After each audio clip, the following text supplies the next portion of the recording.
Agile.FM, radio for the Agile community. www.agile.fm. My guest on Agile.FM today is Lee LeFever, and he is the chief explainer and creator of Common Craft Video. That is a very special video style, and we will talk about that style in this episode. And Lee is also the keynote speaker of the Agile Day 2014 in New York City. That is on the 18th of September in New York. Welcome to the podcast, Lee. It's great to be here, Joe. Thanks for having me. Lee, you're the author of The Art of Explanation. That is a book where you actually summarize your the history of how you created the Common Craft video style, and also you explain how these videos are being produced. And 15 million views so far, or more than that, online views. That does not include offline views of those videos you guys have produced. When I say Lee, that is you and your wife. Yeah, that's right. That's right. Common Craft is really a two-person company, and it's since 2007. It's been myself and my wife Sachi. That is quite impressive, such a hit list. So when we look at those videos, the Common Graph videos, which you can see on when you go like on a website like commongraph.com,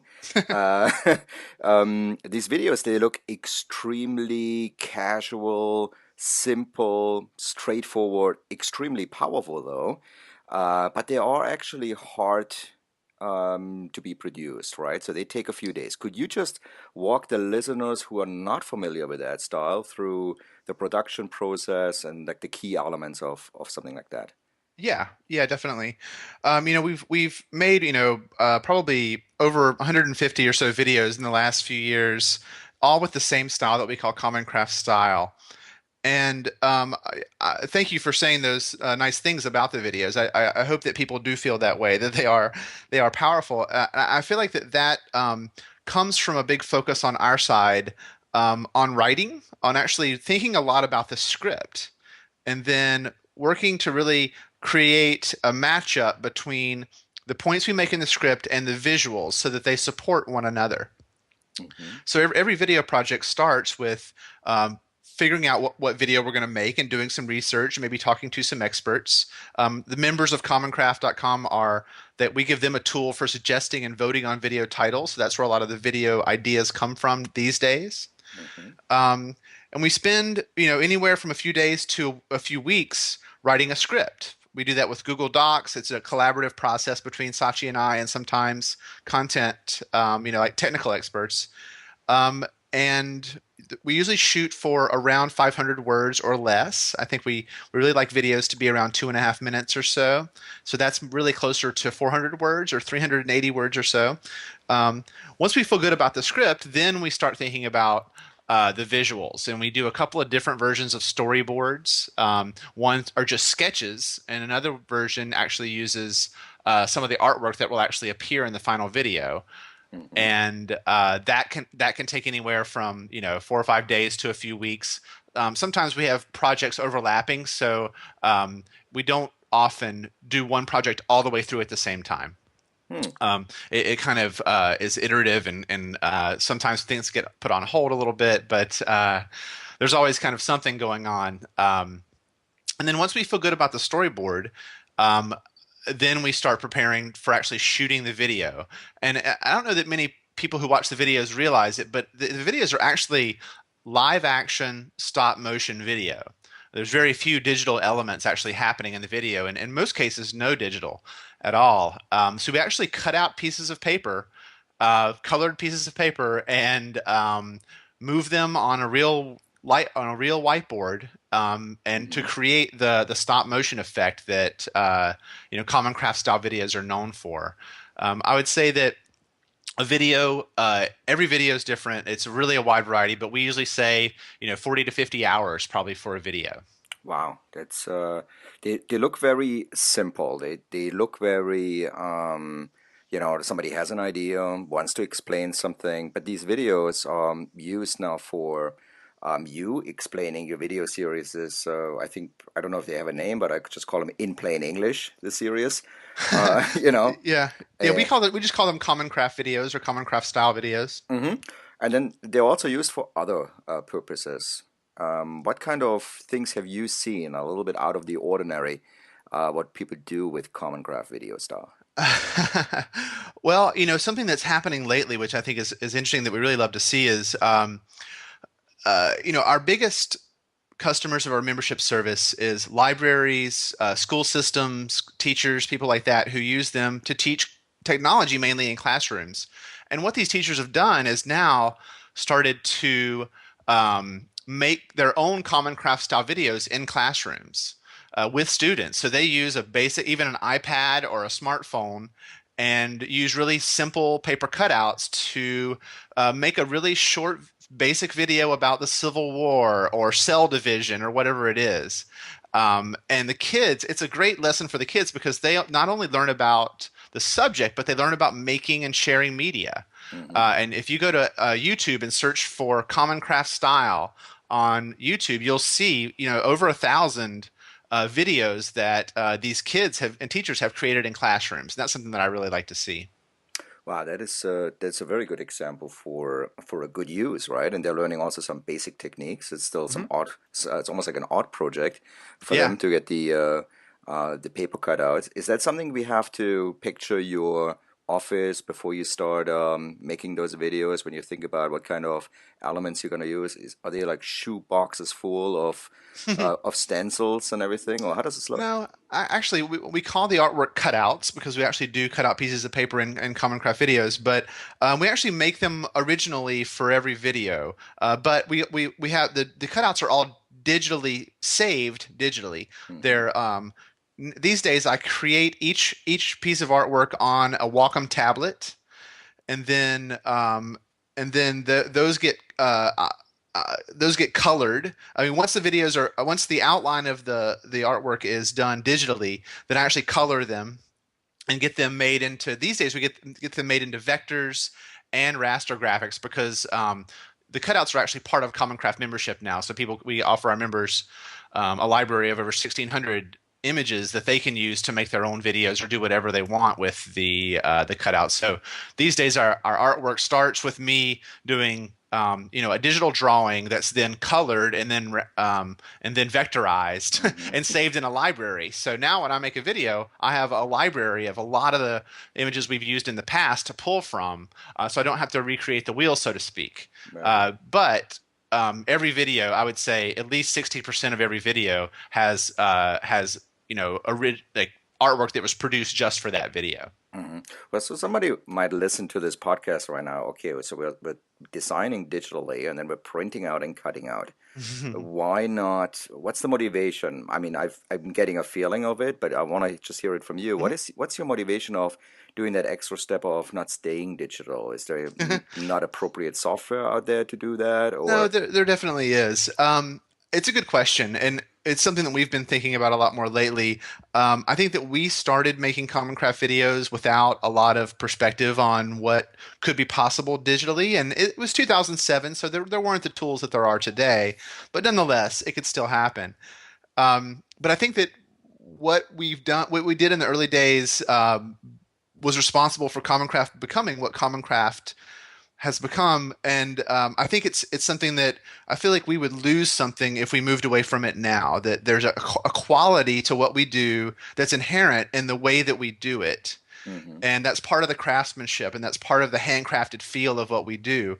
An example of that is in every Common Craft video, to a greater or lesser degree, my hand appears multiple times. A finger comes in and points at something, and that gives it a human feel. It's like you're looking over someone's shoulder and they're pointing at something, and that's really hard to pull off digitally and for it to look real. hmm And I think that's a quality that's sort of a little bit subconscious, but for the viewer, that I think actually helps with live action. Oh, absolutely. And is this also the reason why you're using a whiteboard as a surface? Yeah, that sort of came. The story of the whole thing started was I was wanting to explain RSS and some things that were happening in about 2006. And I started trying to be the person writing on a whiteboard and looking at the camera at the same time. And I got frustrated doing that, and it wasn't working. And it was Sachi, my wife's idea, to put the whiteboard down on the floor or on a table, and then point the camera down onto it and use nothing but hands and markers and pieces of paper.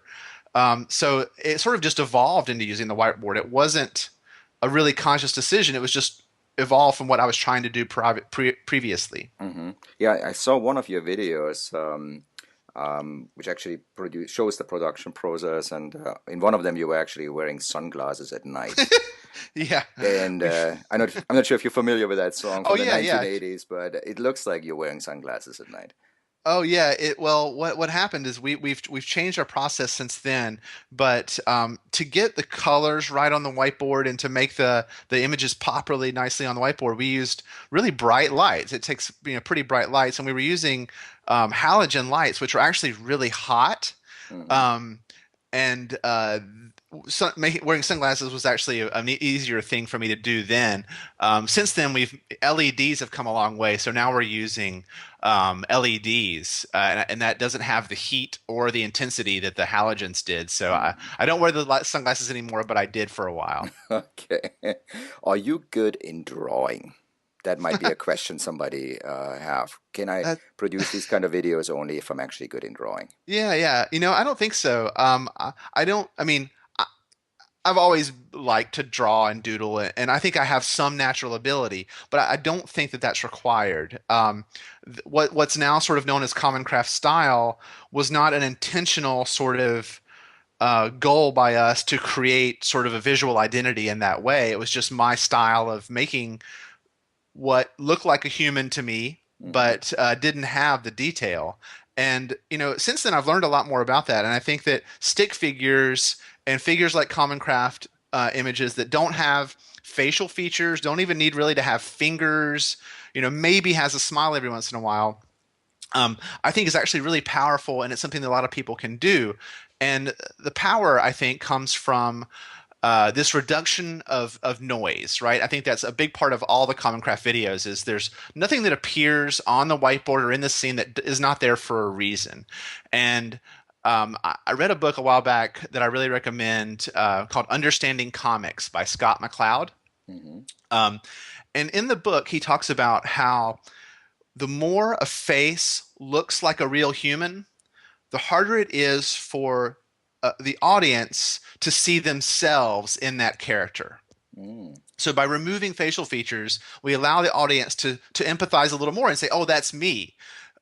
Versus if they have a mustache, if they're a male or female or whatever, then I think it causes people to think, "Oh, that couldn't be me. I can't associate as closely with this character." Mm. So it's sort of a subtle point, but that's how we look at what we do now. Is that we're trying to create these people that we don't want people to think, "Oh, am I attracted to this person or not?" or Right. whatever wherever your mind goes. By removing detail, by making it as simple as we can, I think we can focus on the idea, Right. which is the focus. Right. I think that's a good point, right? If the Common Craft video would be about a smile or fingers, if that would be the topic, those would need to be appear, right? So it's a Yeah. reduction. It's a reduction to what's essential in the videos. Yep. Well, you have been producing these videos, I think, correct me if I'm wrong, since April 2007, That's right. and you started with that RSS in plain English or explained, Yep. and that was the start of a movement. And where do you see? I mean, this has been 7 years and Hmm. going. Where do you see this movement going, and where do you see Common Graft going in the near future and maybe longer term? Yeah. It has been quite a journey. I've really been fascinated to kind of be a part of it. Just very recently, some things have happened that I think are really interesting. In the world of journalism, explainer news sites have started to appear. One is called Vox.com, which is run by a guy named Ezra Klein. Another is called Newsbound. And New York Times just created an explainer site called The Upshot. Uh, I think this leads me to think that people are starting to realize that there is a role in our world for people who focus on explanation as a skill. They become explainers, and through that role, they use media, they use good writing, they use visuals, they use all kinds of things with the goal of increasing understanding. And I think that aside from our products or anything that we make or anything like our mission, I think, is to help people see the magic of helping others understand something new. Like, I think that is just an amazing feeling to be responsible for helping someone understand something that they didn't understand before, whether that's in a video or an infographic or a story or whatever it is.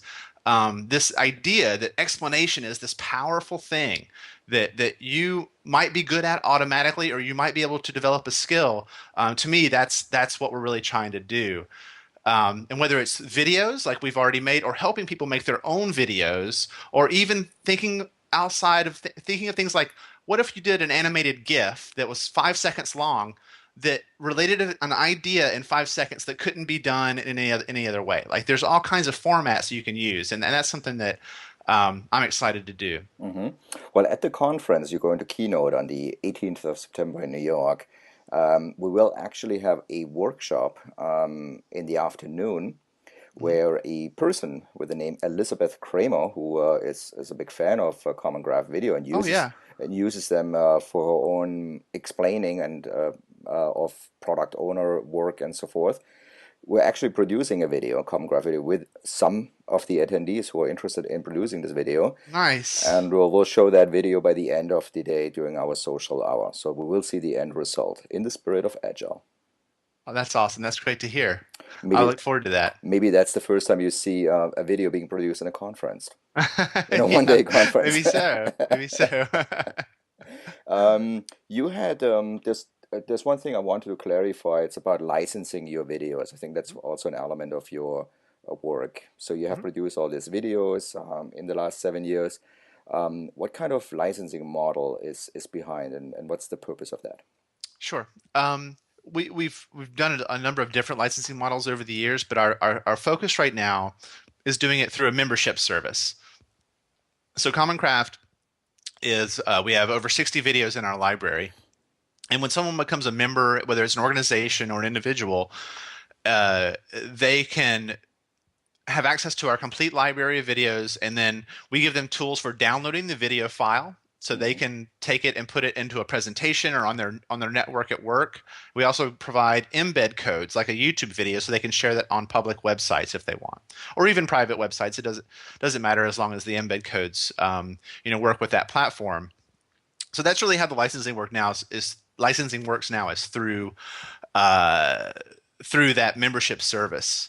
Something else that might be interesting too that we did recently was we created a membership plan called the Editor Plan, where we actually allow our members to download the videos and then edit them to their own liking. So that means they could take out a scene or add a scene or create a sort of pre-roll or post-roll or things like that. So that's kind of a new thing for us, is giving people our videos as a starting point for their own projects. Can people donate videos to your library? We're not currently doing that. Okay. I think that most of the people that make videos, they want to put them on YouTube and share them widely. And YouTube is not something that we do. We want our website to be the home of our work. And right now it's limited to Common Craft videos. Awesome. All right. So there's definitely a lot happening on your end with that video. So I can only imagine you're busy with the production process, new topics. We're right? always doing something for sure. Right. And then in addition to that, coming to New York and giving a keynote at the Agile Day about the art of explanation. We're so looking forward to that. Looking forward to having you in September 2014 in New York. And I want to thank you for just giving some of your thoughts around Common Craft Video and what it is to the listeners, and so people can get acquainted with the topic before they arrive to the conference. That's great. It's been my pleasure. Thanks for having me, Joe. Lee, thank you so much. Thank you. Thank you for listening to Agile.FM, the radio for the Agile community. I'm your host, Joe Krebs. If you're interested in more programming and additional podcasts, please go to www.agile.fm. Talk to you soon.